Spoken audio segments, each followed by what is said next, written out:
see payment history A plus, debt usage D, big fat D, okay, because I've got so much debt. But everything else are debt, credit age, A, account mixture, A, credit inquiries. That means I'm not having a bunch of people look at my credit, A. So, you know, the combination of all that gets it up there.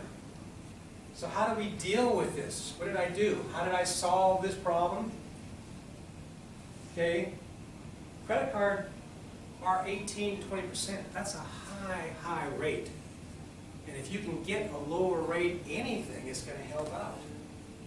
So what did I do? I said, well, let's see, 200,000, what does that basically mean? I need 4 $50,000 private loans.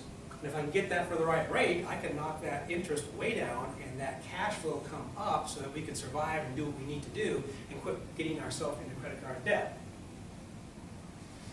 So, I've already got the first $50,000 loan out there, okay, from a private lender. And what I said, and this probably isn't usual, but I said to the private lender, I will give you 5% the first year, and that will be my payments, $268 on the $50,000. On the second year, I will give you 7%, and my payments will be $332 per month. And on the third year, I'll give you 10%, and my payments will be $438 per month.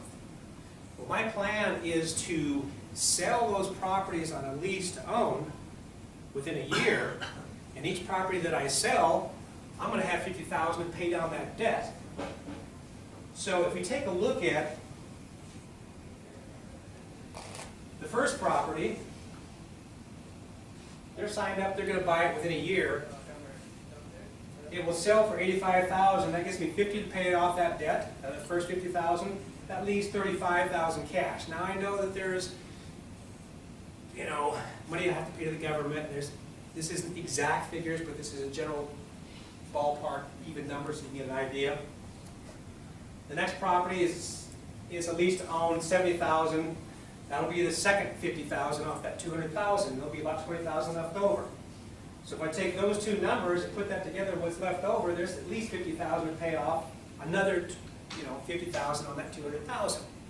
Well, if you take a look at the cash flow that you generate from doing that, even if it was at 10%, minus the $6,000 per month that I owe, that leaves about $5,562 per month of cash flow from having done 2 properties that I sold and paying off 3 of those $50,000 chunks, which I really recommend doing it in chunks rather than a huge loan, because if you do a huge loan on a property, it can take forever. And you know, nothing comes down cash flow wise when you pay it off on a 30-year mortgage until your last payment is paid off, unless you refinance. Which way are the rates going to go in the next few years? They're historically low. They're only going to go up.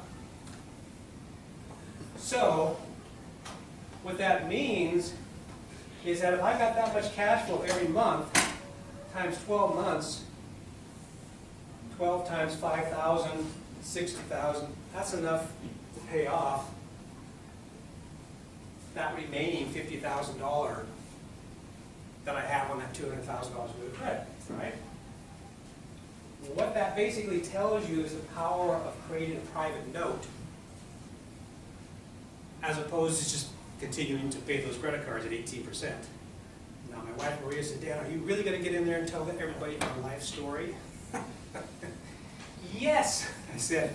It's the only way that I can, one, express something that we're doing, because you know the market goes up and down. Well, as a business owner, entrepreneur, or whatever you want to call yourself as an investor, your business goes up and down too, depending on how you manage things, how lucky you are, how the economy is. Things go up and down.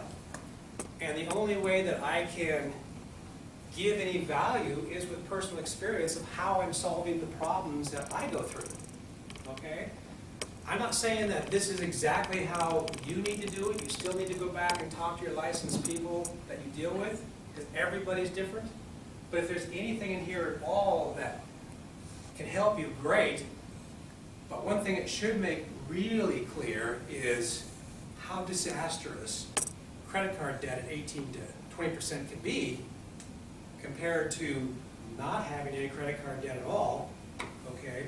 or at least being able to get some kind of loan someplace at a hugely reduced rate so that you can get back on track and modify habits and, you know, make your life work.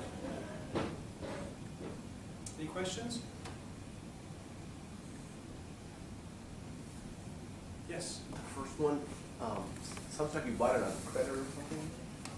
So, These properties up here, like this one that I'm selling, yeah. 85,000, those were all bought with cash. I took cash out of other rental properties that I sold, and I went out and paid cash for other rental properties. Did you spend that 50 on repairs? The 50,000 here is what I got from my private lender. And I said, hey, look, I don't owe anything on this property. If you give me 50,000, I will pay you at these going rates for the next 3 years. And the private lender looked at me and said, well, when we get to the 3rd year, if it's not paid off, I'd kind of like to go forever. And I said, well, I'm glad you would. I don't want to go forever, and my full intention is to sell the house within a year and have it paid off before we even get into 5 or 7% or 10%. But life happens, you know. And if life does happen, at least I know that investor is like, I don't care if you ever pay it off. I just want an interest-only loan because I know I'm not going to get that from any CDs or anything else. This is a good thing, and if you don't pay me, instead of getting $50,000, how much am I going to get if I foreclose on you? 85. So you had to securitize each of those $50,000 loans with the property? With the property. And so you were over collateralized by like 100. So this investor is making on a weighted average 7% with collateral worth 130% of the loan he gave you? Because... Do you need any more money? that's all day amazing. long, yeah. So what I'm saying here is, when Troy gets up here and starts talking about notes, you're going to see that, hey, you know, buying into notes on properties or something else is really good return on money without having to deal with tenants and toilets and evictions. But if somebody didn't pay you on that note and you had to foreclose on them, and you got that property that was worth $85,000, well, what do? Fix it up, lease to own, get it sold so you can get your money back, and now you got $85,000 instead of $50,000, and then go loan that out on another note. So also with these hard money or personal loans, right? Oh, maybe I'll. Yeah, he's the person to ask. And how did you find the money? How did you find your private lenders? How did you find the private lender? Well, when I first started, and the guy isn't here right now, and he's a broker, a mortgage broker, and a real estate broker, and he's one of our members, and I put a list out to people and said, hey, this is what I'm looking for. This is it. I need $50,000. I'm going to start on a 30-year thing. It's going to be a 3-year balloon payment. These are going to be the, you know, this is it. And he got back to me and said, well, I don't have the money, or I don't want to do that, but I know somebody that might. And then that didn't work out. And then finally he says, Dan, there's a place out there called loan, MLS.com. It's like the MLS for selling properties, only it's the loan, it's the MLS for loans, private loans. So I put some stuff out to them, and I got some responses back, and they, you know, wanted to kind of scrutinize things, and I was starting to get into providing that information to them, and then somebody came along that was like one of you know, just somebody I knew that does investing, and I've done investments with them, and they said, yeah, I'll do that. In fact, I want to do another one. So next month is the second one coming in. It's going to be exactly the same. It's going to be on a different property. But, you know, those two alone and then selling those two properties is going to be, my guess, 2 years, 2.5 years, and we'll just have that problem solved. And please kick me if you hear me say in another 3 or 4 years I'm back in debt 200,000 credit cards. Because I really do want to quit doing that. It's a bad habit. Yes. Did you have to pay points? No points. No points. And that, see, the closer you have to a relationship who somebody knows you and trusts you because they've seen what you've done over the years, the less likely they're going to say, I want 12% and 3 points. Now, when we got the loan on the place here in town and paid off the $150,000 so we can get qualified to actually get a refinance, that was 12% at 3 points. A lot of people say, are you crazy, 12% at 3 points? Well, it's either rate or terms. And if the terms work and it played the game that I needed to play and get paid off in 6 months, I probably would have paid more than 12%. because the term was really important to me to get that stuff handled. But if it's a long time, like 30-year mortgage, well, no, you want the rates, okay? Okay, so I think that is it. We're at, well, wait a minute, what are we going to, 2:30? What did I say? I did this once before, and I went, you know what? I cut myself short. I just want to make sure, 2 to 2:30. So I've actually got another 15 minutes here. Can you We'll tap do dance? 2:30. Can you tap dance, Dan? What's that? Can you tap dance? Whatever it takes. When you recorded the deed for your property in Indiana, did you have to put the investor on there as the holder? Yeah, what happens, and this was actually, the $85,000 property was Memphis, Tennessee. Or whatever. And what I did was I contacted First American Title here in Santa Barbara. And I said, I want to create a note on a property that I have in Memphis, Tennessee, and for $50,000, I'm going to secure it with a second, and it's free and clear. And the first thing she said was, oh, well, we do have a First American Title in Memphis, Tennessee. Here's the number, call them, because you need to do it directly in the state where you're, in the city where you're doing it. So I called First American Title in Memphis, and guess what they said? In Tennessee, specifically Memphis, I don't know, it's probably all Tennessee, the mortgage companies like First American Title don't do that. You need to go to an attorney. Because the lender's not licensed, right? That's the, yeah. It's different. She said if it was in California, we could do it through First American Title, but Tennessee is different. So, and that's why it's so important when you go from state to state and city to city, because state laws, you know, state law is different, they differ. But even within the state, county to county, just like that judge in Fort Wayne said, I'm not going to let you keep that money if you call it a deposit in your contract, but if you call it a fee, I'll let you. The attorney that told me that, she said, I've argued until I'm blue in the face, Dan, and I give up. It's not a federal law, it's not a state law, it's not any kind of law at all, it's just his little thing. But he's the judge, and we got to deal with it. So what did you do in Tennessee to get around it? Fee. You just make a contract and say, here's the rental application, or here's the rental agreement, and here's the lease to own agreement. No, I'm talking about when you got the financing on the house Oh, in Tennessee so- from the lender. So what I From the lender. did, well, here's how I did it. They said you need to go to an attorney because the attorneys do all the closing like title companies in Tennessee. Okay. So I said, okay, you have any recommended attorneys? She goes, yeah. She gave me one. I looked up his website and I went, oh wow, that's great, okay. So I called him up and I said, here's what I want to do. He said, okay. And I said, any red flags, anything weird there? And he goes, no, this happens all the time. We can do that. You just need to, and you don't have to secure it with a property, with a deed, but good luck getting $50,000 Yeah. that's unsecured. And the quickest way to make it happen is to have some asset that you can secure it on, which could be jewelry, it could be paintings, it could be anything. But real estate's pretty good. So is the deed in your name or in the investor's The name? deed is still in my name, but it's just like when you buy a house anyplace. The deed is in your name, but there's a lien on that property from the mortgage company. He says, if you don't pay us, we're coming after that property, and the deed's gonna end up in their name, and they're gonna take it away from me. That's what would happen if I didn't pay. So you had to file the lien as well, you filed the deed and then the lien as well? You file the lien with a promissory note, and then they record it, so it's recorded Right, that there's a on it. lien against that property. Yeah. And, you know, it's perfectly illegal to do that, because I told him, we're gonna do this, and they're gonna come back in a year or so, because I've got it leased to own right now, and this person's gonna wanna buy it, and as soon as they buy it, it's gonna pay this $50,000 off. I think the attorney's like, fine, perfectly legal, not a problem, you can do that. Okay. So, you know, speaking of attorneys, and since I got a couple more minutes here, collection agencies, I spend a lot of time trying to figure out, well, who's the best attorney to do what? You know, for me, obviously, real estate. So I would go to the internet and I go start looking for attorneys.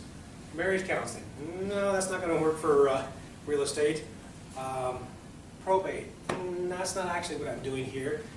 And then I got to realizing, after doing enough of this, and especially working with my collection agency in Fort Wayne, the quickest and best way to get to an attorney, a good real estate attorney, is to go through a collection agency. Now, I've got nationwide collection agencies I deal with, but the nice thing about dealing with a local collection agency, and there's a number of things. Number one, they work with an attorney. The collection agency is going to work side by side with their attorney because they're going to, the tenants will be served the notice for failure to pay rent, and then eventually, once they get them out and the owners want to collect, they go back to the collection agency to file a collection. So that's the quickest way to get to an attorney, a good attorney, real estate attorney, is to go find a local collection agency first. Now here's something else that I do with a collection agency. If you were a tenant and you went to go sign your agreements, and you had to go to an office, and you walked in the door, you realized the office that you just went to and the person you're signing the paperwork with on your rental lease agreement and your lease to own agreement is a certified collection agency, you'd probably think twice about, do I even want to go there?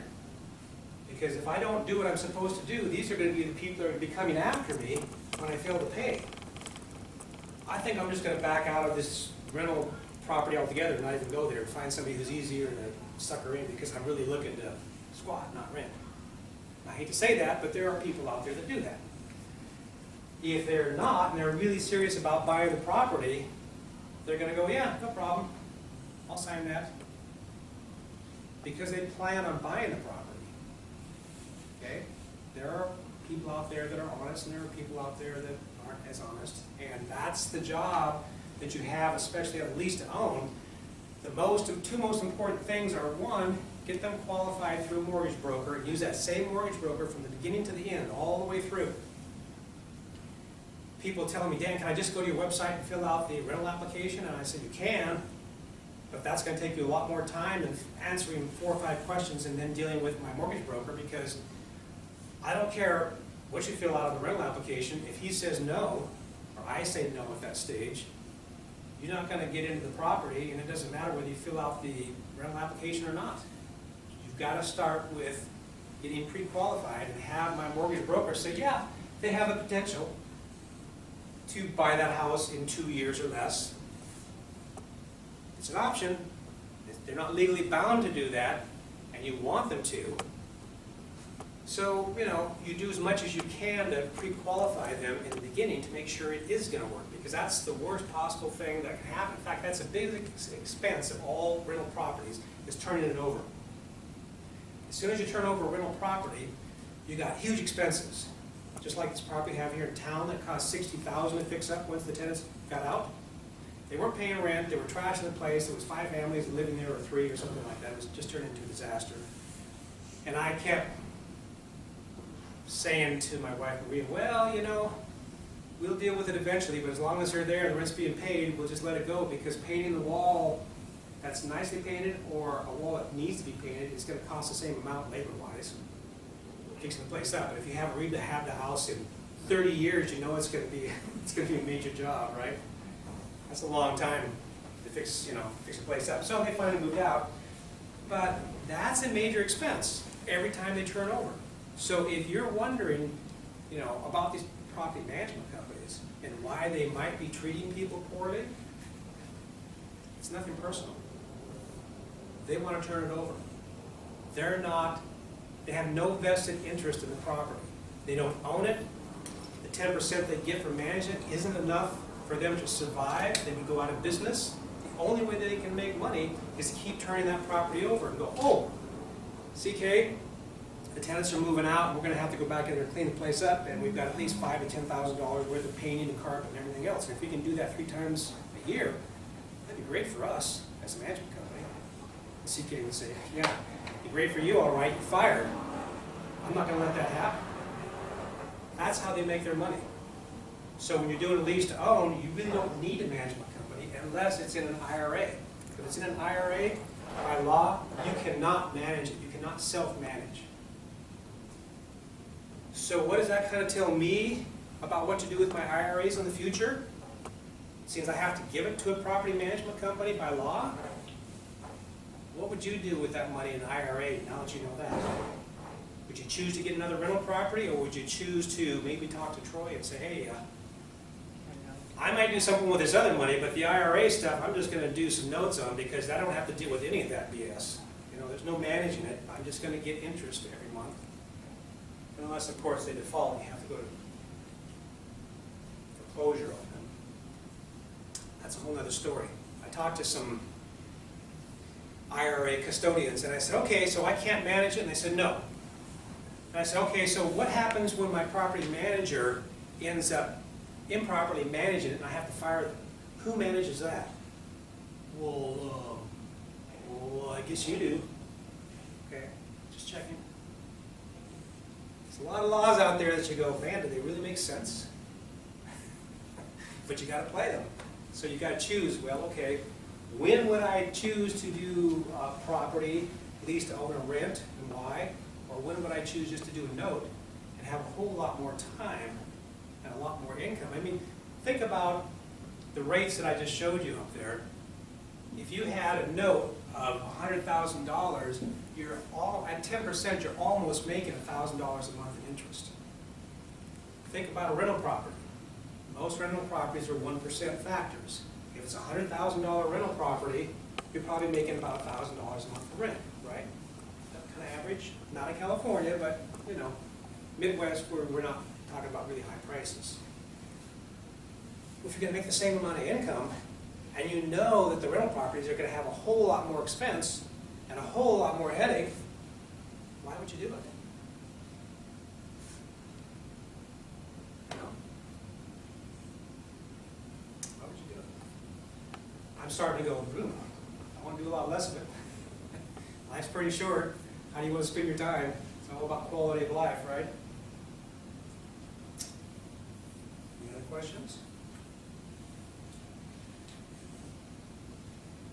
Debt management.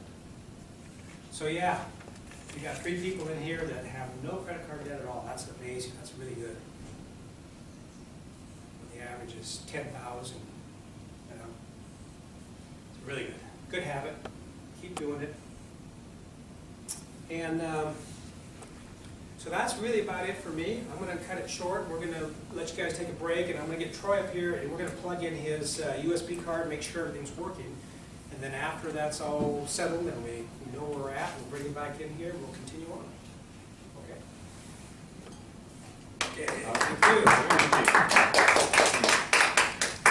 Thank you, Troy.